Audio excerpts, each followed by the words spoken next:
En France, près de 2 millions de personnes sont malvoyantes et ont ainsi un accès à l'art pictural très restreint. Pour répondre à ce problème, on a créé Tactera, une surface interactive capable de transformer une image en relief tactile. Mais au lieu de créer un système d'un seul bloc, on a choisi une architecture modulaire.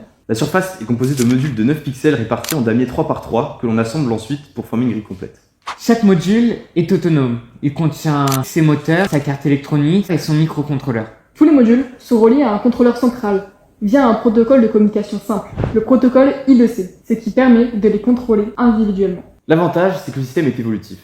On peut agrandir la surface et augmenter la résolution en ajoutant des modules sans tout reconstruire. Pour que ce soit possible, il nous fallait une électronique irréprochable. C'est là que les circuits de chez PCBWay ont tout changé pour nous. Car en effet, au départ, on utilisait notre machine à commande numérique pour graver nos PCB en carte de prototype, mais passer de circuits artisanaux à des circuits professionnels nous a apporté à la fois une fiabilité et une précision de montage indétrônable. C'est clairement ça qui nous a permis de passer d'un simple prototype à un système modulaire vraiment robuste et fini. Quand on veut un résultat sérieux, c'est l'étape indispensable. Ensuite, il faut transformer une image en relief. Et pour ça, on utilise une matrice de hauteur. Concrètement, chaque pixel de notre surface correspond à une zone de l'image. Mathématiquement, on modulise ça par une matrice H où chaque valeur H, indice IJ, représente la hauteur d'un pixel à une position donnée. Pour calculer cette hauteur, on utilise la formule suivante. On prend la moyenne de la luminosité de tous les pixels dans une zone. Dit simplement, on regarde tous les pixels d'une zone, on fait leur moyenne et ça donne la hauteur. Ensuite, on applique une normalisation pour adapter cette valeur à la hauteur réelle que le moteur pourra atteindre.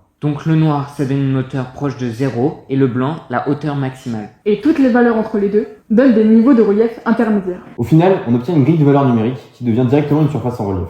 Le système envoie alors des instructions au module qui déplace le moteur précisément. Pour créer ce relief, on a développé un pixel mécanique. Chaque pixel est composé d'un moteur pas à pas à vis monté verticalement. Ce type de moteur transforme une rotation en un déplacement linéaire très précis. Une tige reliée au moteur permet de faire monter ou descendre la surface visible du pixel. Des guides empêchent toute rotation du pixel pour garantir un mouvement strictement vertical. Un point important du projet, 80% des composantes sont recyclées. Les moteurs, par exemple, proviennent de lecteurs CD et DVD récupérés. Ces moteurs étant initialement conçus pour déplacer une lentille avec précision étaient rendus parfaits pour notre application.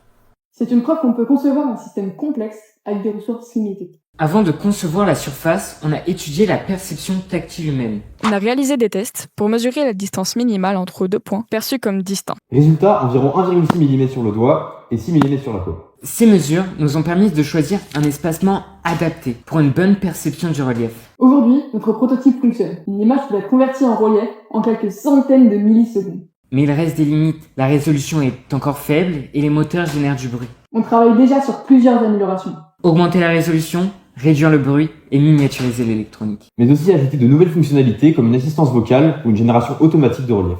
Tactera, C'est transformer une image En une expérience que l'on peut ressentir.